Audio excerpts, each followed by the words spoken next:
की जरा त्या गुड्या वगैरे आल्या पाहिजेत.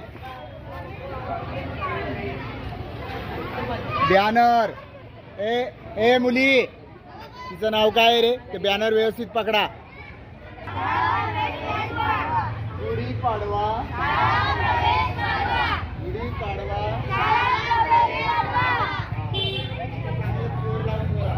गुढी पाडवा.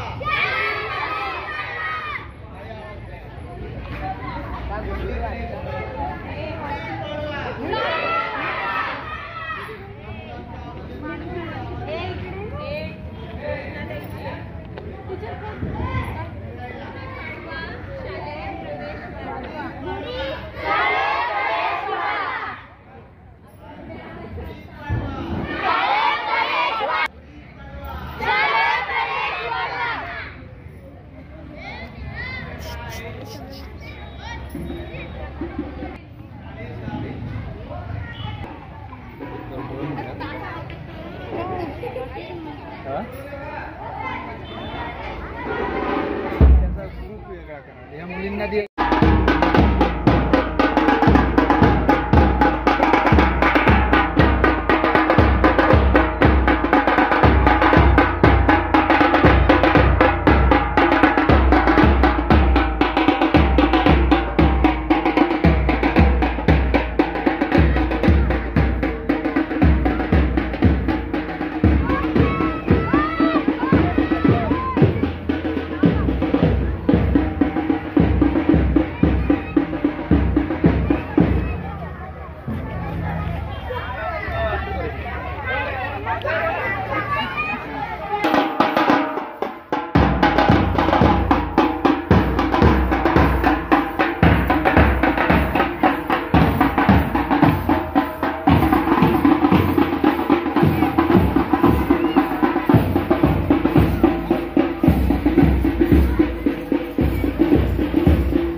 बोलवा इकडे.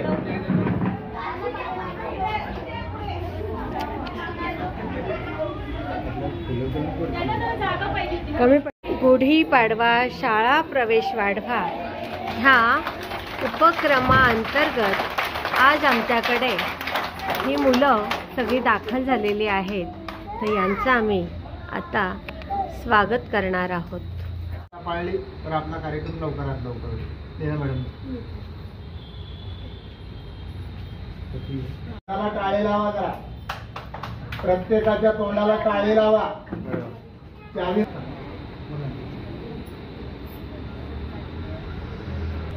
आज काय रे? आज आहे का उद्या आहे? बरं, गुढीपाडवा कसा असतो? कशा करता, म्हणजे त्याचं महत्व काय?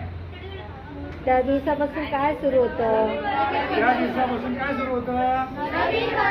नवीन वर्ष. कुठलं?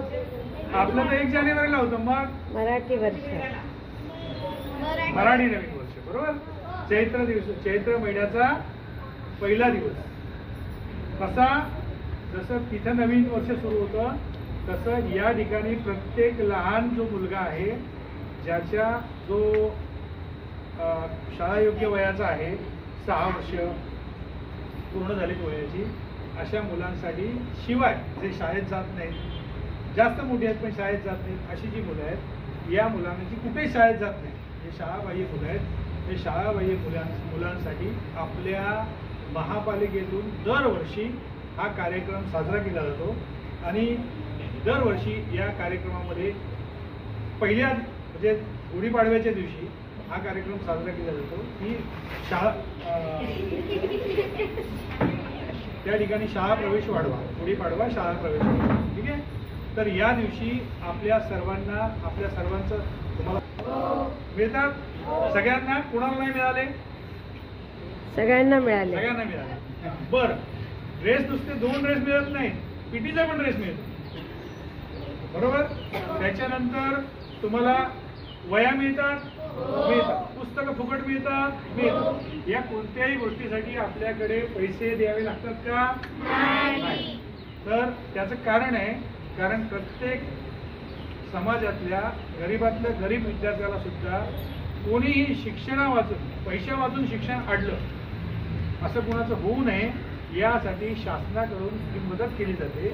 आणि या दिवशी म्हणून आपल्या आजूबाजूला जो मुलगा असेल, जी मुलगी असेल, ते त्यांनी ते तेवढे मोठे झालेले आहेत, ते शाळा योग्य वयाचे आहेत, तर त्या सर्वांना आपण शाळेत आणलं पाहिजे. आपली जबाबदारी, म्हणजे आमची जबाबदारी तुमची पण आहे. तुमचे मित्र असतील ना आजूबाजूला, हां, समजा असं कोणी दिसलं जो शाळेत जात नाही पण 6 वर्षाच्या वरचा आहे पण शाळेत जात नाही, शाळा सोडलेली आहे, असं कोणी जर दिसलं तर ताबडतोब येऊन तुमच्या वर्ग शिक्षकांना, मॅडमना किंवा आपल्या मुख्याध्यापक सरांना येऊन हळूच सांगायचं की सर आमच्याकडे असा विद्यार्थी आहे, तो शाळेत जात नाही, किंवा अशी मुलगी आहे, ती तेवढ्या वयाची आहे पण शाळेत जात नाही, बाकी पुढचं आम्ही बघून घेऊ त्यांना शाळेत कसं आणायचं. कारण शाळा ही आपल्या सर्वांच्या, शिक्षण हे प्रत्येकाला मिळालं पाहिजे, हे आपलं उद्दिष्ट आहे. 100% आपले जे नागरिक आहेत ते शिक्षित झाले पाहिजेत, हे महत्त्वाचं आहे. त्यासाठी आपण आपल्या शाळेपासून सुरुवात करूया आणि आपल्या शाळेमध्ये गुढीपाडव्याच्या दिवशी आपल्याला जास्तीत जास्त प्रवेश करण्यासाठी दरवर्षी जो साजरा केला जातो कार्यक्रम, तो यावर्षी आपण साजरा करतो. समजलं? आणि त्यासाठी बरं तुम्ही आणखी ते पाहिलं. सरांनी आता सांगितलं ना आपल्याला गुढीपाडवा, उद्या गुढीपाडवा आहे. मराठी म्हणजे 12 दिवस येतात, त्यातलं फाल्गुन महिना संपला. उद्या कोणता महिना सुरू होणार आहे? उद्याबरोबर कोणता महिना सुरू होणार?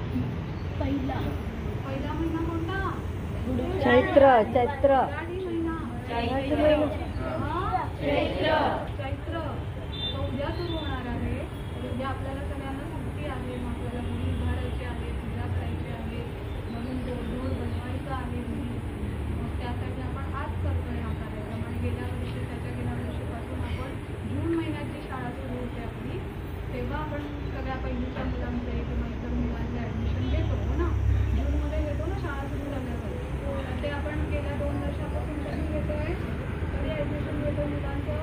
गुढीपाडव्याला. गुढीपाडव्याच्या दिवशी. म्हणून आपण उद्याच्या ऐवजी आज ते थांबा.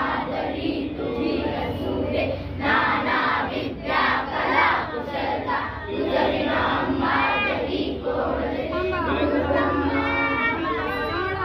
म्हणा.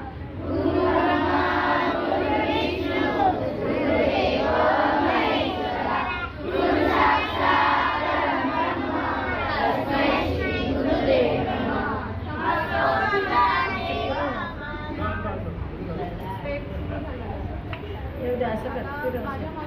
हां, फिरव असं. इकडे पण या आतमध्ये. आणि माझ्याकडे पण या.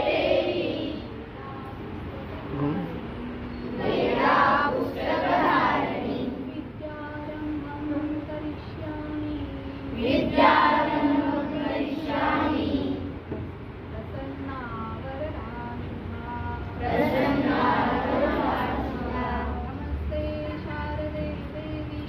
नमस्ते शारदे देवी.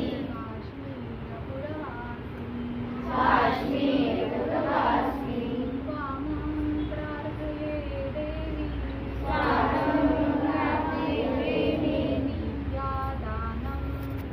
विद्यादानं आपण तुमच्या शाळेचा ज्या पहिलीच्या विद्यार्थ्यांना आपल्याला प्रवेश द्यायचा आहे त्या सरस्वती देवीला नमस्कार करून वंदन करून आपण तुमच्या शाळेचा श्रीगणेशा टाळ्या वाजवा, टाळ्या वाजवा. हे घे, फुल घे. हे घे. बरं, चला दुसरं घे.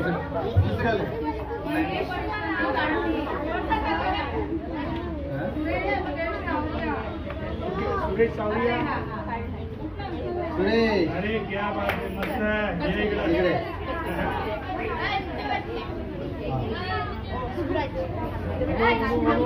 अरे हा. टाळ्या वाजवा रे जरा.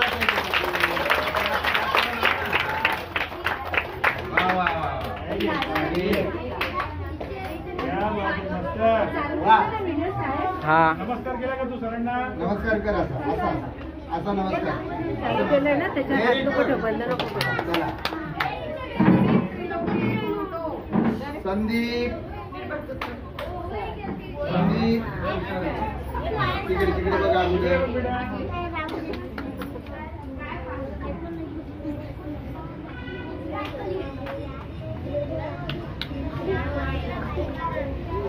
घे. टाळ्या. चला. कांबळे कुठे? राठोड. चला. घरात कोण आहे? नाही. चला. ये बेटा. चले बेटा. ये चल. ये लवकर. हा. नाही. हिला पहिल्यांदा हे करा. हा. हा. पकड. अरे वा.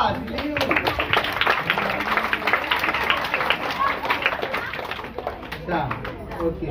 चला. संध्या.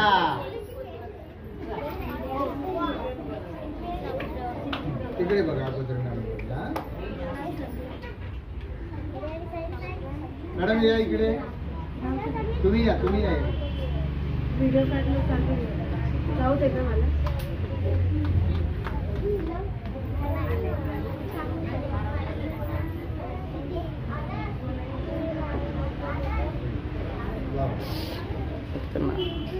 मत कर मार खाएगा.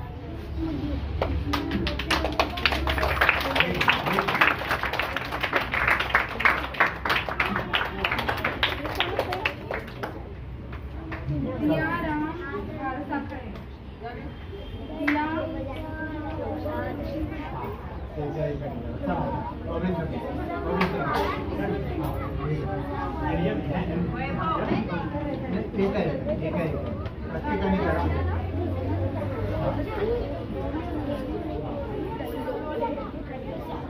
अरे वा. टाळ्या.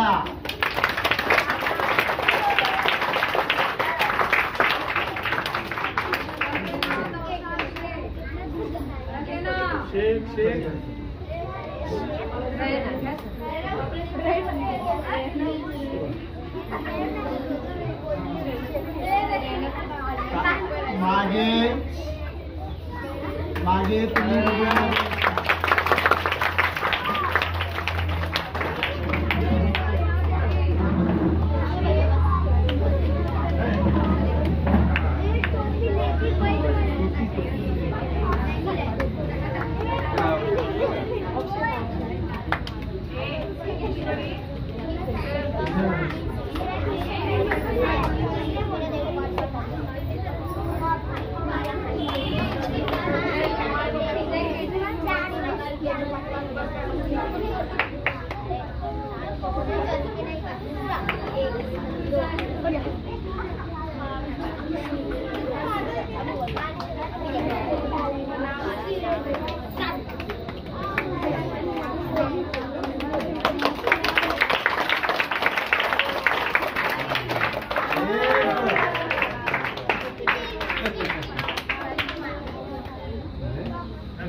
व्हिडिओमध्ये एक राहिला ये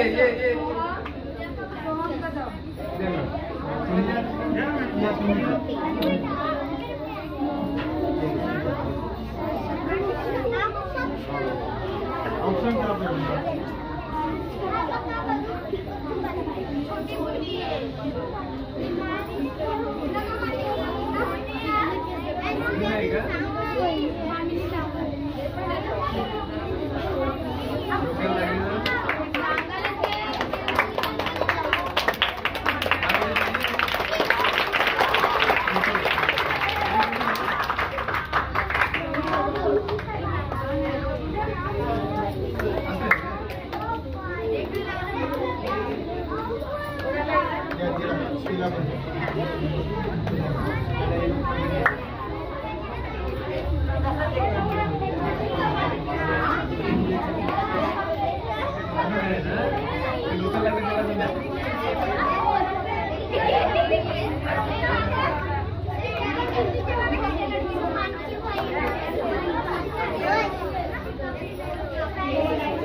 टाळ्या वाजवा टाळ्या.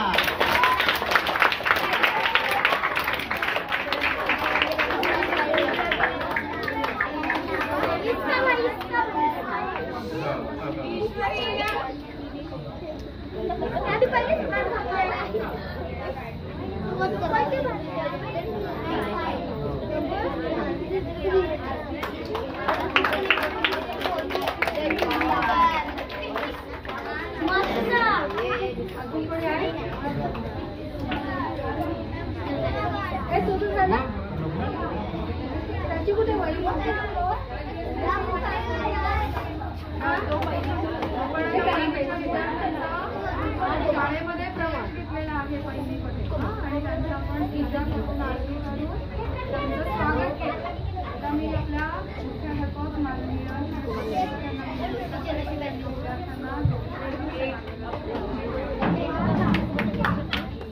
बरं, मी दिसतोय का सगळ्यांना? प्रथम सांगतो की व्हिडिओ चालू आहे, त्याच्यामध्ये कितवीची मुलं काय करतात ते दिसतात. हा पहिल्यांदा इंटिमेशन देतो मी. मागची मुलं आणि समोरची मुलं कोण काय करते ते दिसते. ओके, धन्यवाद. तर आजचा हा आपला कार्यक्रम खूप छान सुंदर आणि तुम्ही प्रभात फेरी पण छान तिकडे घोषणा देऊन आलात. पुन्हा इतका वेळ होईपर्यंत तुम्ही शांत बसलात. प्रथम तुमचे आभार मानतो. कारण कुणीही काही बडबड करत नाही, कुणी मध्येच हसत नाही आणि कुणी मस्ती करत नाही. त्याच्यामुळे प्रथम तुमचे आभार मानले पाहिजेत. आणि आजच्या कार्यक्रमामध्ये एक दोन शब्द मी तुम्हाला सांगणार आहे. मित्रांनो, तुम्ही गणेशाच्या मूर्ती, बरोबर आहे. लहान मुलांना तुम्हाला काय सांगितलंय? देवाची उपमा दिले. तुम्ही देवाची रूप आहात म्हणून तुमची पूजा केली जाते. बघा ती दात काढते. तर तुम्हाला देवाची रूप का मानली जातात? तुम्ही निर्गुण निर्विकार आहात, बरोबर आहे. जीवन जगताना 3 शक्तींचा किंवा 3 बळांचा वापर आपल्याकडे असला पाहिजे. एक शारीरिक बळ आपल्याकडे असलं पाहिजे. दुसरं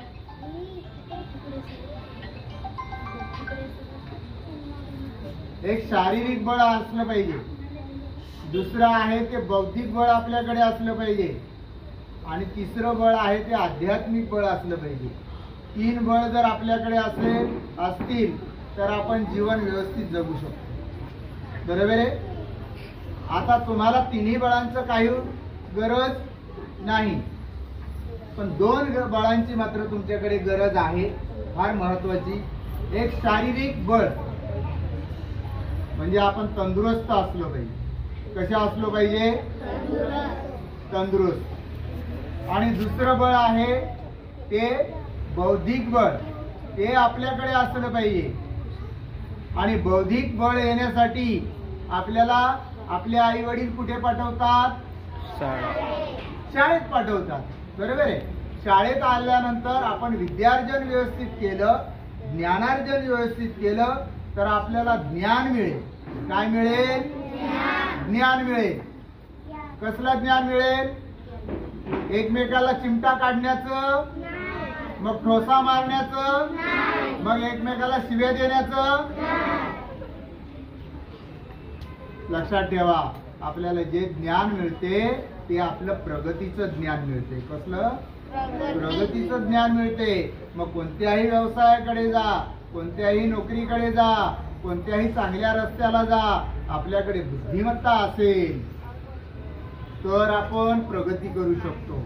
नाहीतर काय म्हणतात लोक, खाऊन खाऊन नुसता हाल्यासारखा झालाय आणि बुद्धीचा पत्ता, असं म्हटलं तर चालेल का आपल्याला? कोणी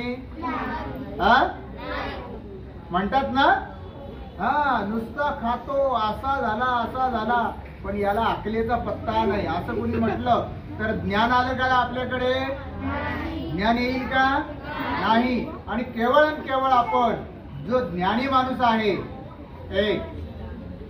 जो ज्ञानी माणूस आहे, तो ज्ञानी माणूस सगळ्या या भवसागरातून पार होऊन जातो, प्रगतीचा मार्ग चांगला साधू शकतो.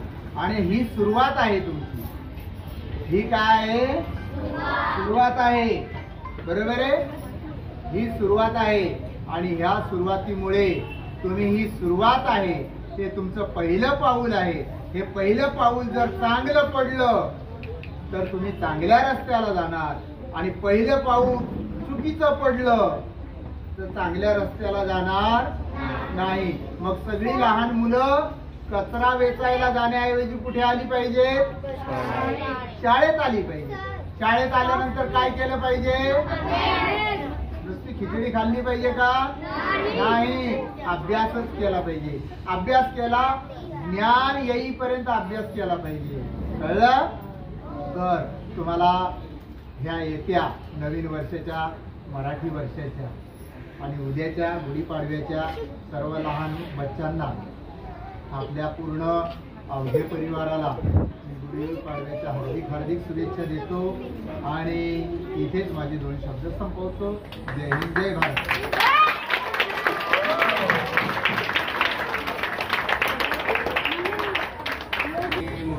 मला सांगितलं तर आता आभार मानावे. मी सर्वात प्रथम आपल्या या सर्व विद्यार्थ्यांचे मनपूर्वक आभार मानतोय. ते याच्यासाठी की शनिवारी आपण सूचना दिल्या होत्या, सोमवारी आपण कार्यक्रम करणार आहोत, तर सर्वांनी आपल्या आवडीचे रंगीत कपडे आणि विशेषतः मुलींनी आपली महाराष्ट्र संस्कृती जपणारी वेशभूषा करून यावी. आणि खरंच आपल्या मुलींची आजची वेशभूषा पाहिली तर 100 वर्ष आम्ही मागे गेल्यासारखं वाटतो. कारण आमची जी संस्कृती आहे महाराष्ट्रीयन भारतीय संस्कृती, त्या संस्कृती जपणूक करणारी अशी वेशभूषा आपल्या मुलींनी केलेली आहे.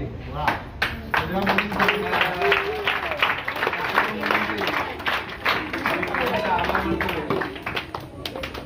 आणि जेव्हा केव्हा असे आपले भारतीय संस्कृती जपणारे कार्यक्रम असतील तेव्हा नक्कीच अशी वेशभूषा तुम्ही कराल.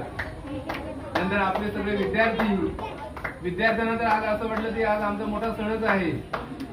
8वीचा सामान्य विज्ञानाचा पेपर असताना सुद्धा पेपरची त्यांना कोणत्याच प्रकारे सामान्य होती. ते फक्त मजा आणि मौज करण्यात मग्न होते, तरी सुद्धा पेपर लिहिला. त्यामुळे सर्व 8वीचे विद्यार्थी आणि सर्व विद्यार्थ्यांचे आभार. नंतर आमच्या बालवाडी शिक्षिका रुक्मिणी मॅडम, त्यांना मुख्याध्यापकांनी सूचना दिल्या की आपले विद्यार्थी सोमवारी अगदी लवकर हजर पाहिजे, त्यासाठी त्यांचं स्वागत करायचं आहे. त्यांनी आपले विद्यार्थी या ठिकाणी उपस्थित ठेवले, त्याबद्दल रुक्मिणी मॅडम आणि विद्यार्थी या दोघांचे आभार मानतोय. नंतर आता जे नवागत ज्यांना आपण फुल आणि पेन्सिल देऊन त्यांचं स्वागत केलेलं आहे त्या बालकांचे सुद्धा या ठिकाणी आभार. तसंच आपला दुपारच्या सत्राचे टीचर, त्यांना आज अगदी 9 वाजताच बोलावलेलं आहे कार्यक्रमाला आणि त्या या ठिकाणी उपस्थित राहिल्या अगदी वेळेमध्ये. त्याबद्दल त्यांचे सुद्धा या ठिकाणी मी आभार मानतोय. आणि मुख्याध्यापक, आपल्या मुख्याध्यापकांना एखादा कार्यक्रम असला की ते वेळेच्या अगोदर 2 तास उपस्थित असतात. त्या बाबतीत त्यांचं खूप मोठं सहकार्य आणि मोठेपणा त्यांचा मानावा लागेल आपल्याला. नाहीतर इतर शांत पाहाल, कारण अनुभव घेतलेला आहे, ते सूचना करतात उद्याला कार्यक्रम आहे 10 वाजता आणि मुख्याध्यापक उपस्थित होतात 11 वाजता. आपले मुख्याध्यापक त्याच्या उलट वागतात. कार्यक्रम जर 10 असेल तर ते 8 वाजता हजर असतात. त्यामुळे मी मुख्याध्यापकांचे सुद्धा खूप खूप आभार मानतोय. आणि माझे सहकारी बाबळे सर आणि मनीष मॅडम यांचे सुद्धा खूप खूप आभार. आणि आजचा